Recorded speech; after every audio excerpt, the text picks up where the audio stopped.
بسم اللہ الرحمن الرحیم۔ ان تجتنبوا، اگر تم اجتناب کرو کبائر کبیرہ گناہوں سے، ما تنہون، جس سے تمہیں منع کیا گیا ہے، عنہ، اس سے، نکفر عنکم، تو ہم گرا دیں گے تم سے، سیئاتکم، تمہاری برائیوں کو، وندخلکم، اور ہم تمہیں داخل کریں گے، مدخلا کریما،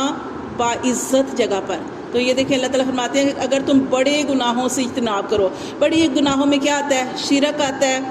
اور والدین کی نافرمانی آتی ہے، اور کیا آتا ہے؟ بولی بالی عورتوں کے اوپر الزام لگانا، ٹھیک ہے، وہ بھی آتا ہے، کسی کا ناحق مال کھانا، بہت ساری چیزیں ہیں جو اس کے اندر آتی ہیں، جو مین چیز ان چیزوں سے اللہ تعالیٰ نے منع کیا۔ کبائر، بڑے گناہ، بڑے بڑے گناہ۔ اب دیکھیں جو والدین کے نافرمان ہوتے ہیں، دیکھیں قرآن مجید میں اللہ تعالیٰ کے حکم کے بعد دوسرا حکم کیا آیا کہ اپنے والدین کے ساتھ نیک سلوک کرو، بلائی والا سلوک کرو۔ تو والدین کی جو نافرمانی کرتا ہے وہ بھی کبیرہ گناہ میں سے ہے، اور اس کی سزا دنیا میں انسان بھگت لیتا ہے۔ وہ آپ کو ایک صحابی کا واقعہ بتایا تھا کہ آخری ٹائم تھا، زبان پہ کلمہ جاری نہیں ہو رہا تھا، تو والدہ کو بلایا گیا، کیونکہ والدہ ناراض تھی، تو آپ سے فرمایا کہ اس کی والدہ کو بلاؤ۔ پھر والدہ کو بلایا گیا اور والدہ سے کہا کہ معاف کر دو، تو پھر والدہ نے، لمبا واقعہ لیکن میں آپ کو مختصر بتا رہی ہوں کہ پھر والدہ نے معاف کیا، تو پھر صحابی کی زبان پر کلمہ جو تھا وہ جاری ہوا۔ حالانکہ صحابی جو تھے بہت زیادہ اطاعت کرنے والے، اللہ کے حکم ماننے والے، نبی کی اطاعت کرنے والے، لیکن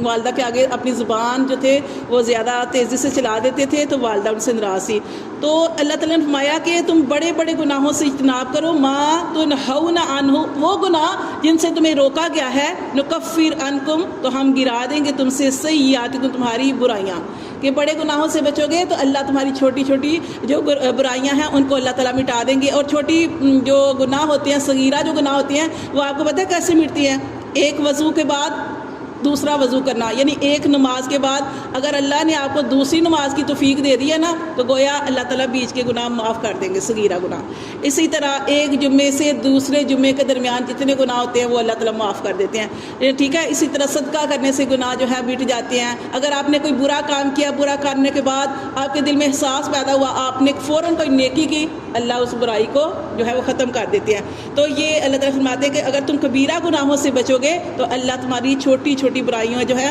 ان کو گرا دیں گے، ختم کر دیں گے۔ وَنُدْخِلْكُمْ، اور ہم، اللہ فرماتے ہیں ہم تمہیں داخل کریں گے، مُدْخَلًا کریما، بڑی باعزت جگہ پر۔ وہ کون سی ہے؟ وہ اللہ تبارک و تعالیٰ کی جنت ہے۔ پھر اللہ فرماتے ہیں وَلَا تَتَمَنَّوْا، اور نہ تم تمنا کرو، نہ تم آرزو کرو، مَا فَضَّلَ اللَّهُ، جو اللہ نے فضیلت دی، بھی ساتھ اس کے، بعضکم، تمہارے بعض کو، علی بعض پر۔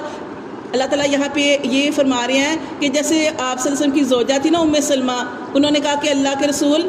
مرد جہاد پہ جاتے ہیں ان کو زیادہ فضیلت حاصل ہے، وہ ہم سے زیادہ اجر لے جائیں گے۔ تو اس پر یہ آیت جو تھی، یہ شان نزول اس کا یہ ہے کہ یہ آیت نازل ہوئی تھی، اور اللہ تعالیٰ کا حکم آ گیا تھا کہ اللہ نے جس حال میں رکھا اللہ کا شکر کرو، کہ اب عورتیں جو ہیں، اگر عورتوں کو اوپر اللہ جہاد کرتے،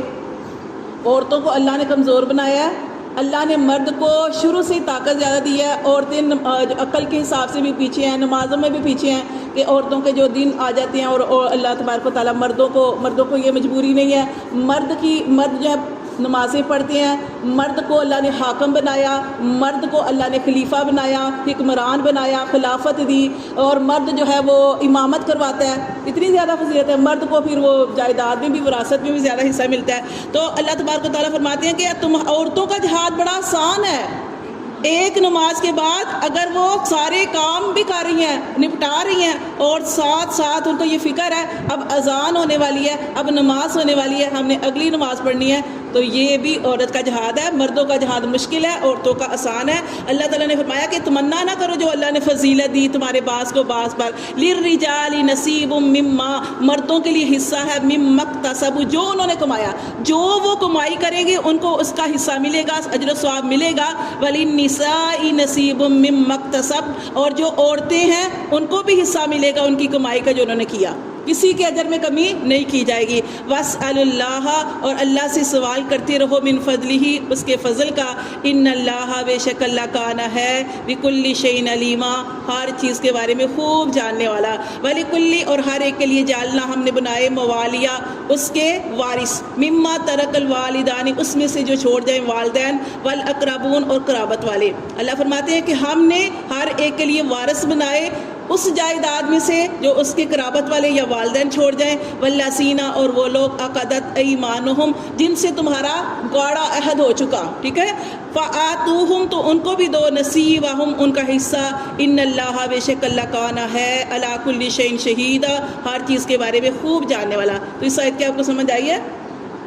کہ پہلے جو تھا جیسے آپ صلی اللہ علیہ وسلم نے مکہ سے مدینہ کی طرف ہجرت کی تو آپ صلی اللہ علیہ وسلم نے انصار کو اور مہاجروں کو بھائی بھائی بنایا تھا، اور جب بھائی بھائی بنایا تھا تو آپ نے اس میں یہ بھی پڑھا کہ آپ صلی اللہ علیہ وسلم نے کیا کیا کہ ہر انصار کو مہاجر کا بھائی بنایا، اور ان کی جائیداد اور جیسے یہاں پہ وہ بیویاں بھی تھی تو آپ نے فرمایا جس کی زیادہ بیویاں وہ ایک کو طلاق دے دے دوسرے صحابی کے ساتھ، یعنی اتنا تک، اور ان کے باغوں کا ان کی ہر چیز کا جو تھا وہ اس میں تقسیم کر دیا، کیونکہ مہاجر جو تھے وہ ہجرت کر کے گئے تھے، انصار نے ان کا بہت زیادہ ساتھ دیا تھا، بہت زیادہ، اسی وجہ سے ان کا نام انصار اس لیے کہا جاتا ہے کہ یہ مددگار، انصار کس کو کہتے ہیں؟ مددگار۔ انہوں نے بڑا ساتھ دیا تھا اور انہوں نے اپنی جائیداد سارا کچھ جو تھا ان کو ساتھ شیئر کیا تھا، لیکن اللہ تعالیٰ نے فرمایا کہ اب کیا ہے، اب یہ ہے کہ اللہ نے ہر ایک کے حصے مقرر کر دیے، اب وصیت نصیحت کرنے کی ضرورت نہیں ہے۔ اگر آپ کسی کو وصیت کرنا چاہتے ہیں تو وصیت، میں نے پہلے بھی آپ کو بتایا کہ وصیت ہوتی ہے کہ اپنے ان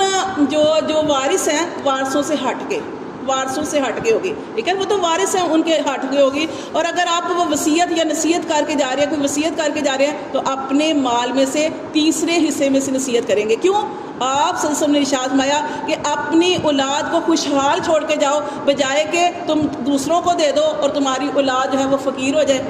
تو یہ سخت گناہ ہے کہ اپنی اولاد ہوتے ہوئے آپ کسی اور کو وصیت کر دیں، اس چیز سے منع فرمایا۔ ہاں وصیت کرنی ہے، وہ اب جیسے ہم پیچھے پڑھ چکے ہیں کہ اگر کوئی غریب آ جائے، آپ جائیداد کی تقسیم کر رہے ہیں، کوئی غریب آ گئے ہیں تو آپ ان کو کچھ تھوڑا بہت دے دو، تو ان کی دعائیں لو۔ اگر آپ ان کو پراپرٹی نہیں دے سکتے، کوئی حصہ نہیں دے سکتے، تو کچھ نہ کچھ ان کی مدد کرو، پیسوں سے کر دو تاکہ ان کے دل سے دعائیں نکلیں۔ ہاں ایسے کرتے ہیں نا لوگ، میں مدرسے میں دے دوں گا، میں وہاں دے دوں گا، اس کو دے دوں گا، میں نے اپنے بچے کو آگ کر دیا ہے، ایسا نہیں ہوتا۔ دیکھیں یہ سخت گناہ ہے، میں نے آپ کو بتایا تھا ایک بچہ آپ کا فرما بردار ہے، ایک بچہ بالکل الٹا ہے، نافرمان ہے، اس نے ساری زیادتی کی حدیں پار کر دی، لیکن کیا ہے آپ اس کو آگ نہیں کر سکتے، آپ اس کا حق نہیں مار سکتے، وہ شرابی ہے، وہ جیسا بھی ہے، اس کا جائیداد میں حصہ ہے، وہ حصہ پورا دیں گے۔ تو یہاں پہ اللہ تعالیٰ نے فرمایا کہ سب کو ان کا حصہ دو، بے شک اللہ ہر چیز کے بارے میں شہیدہ خوب جاننے والا ہے۔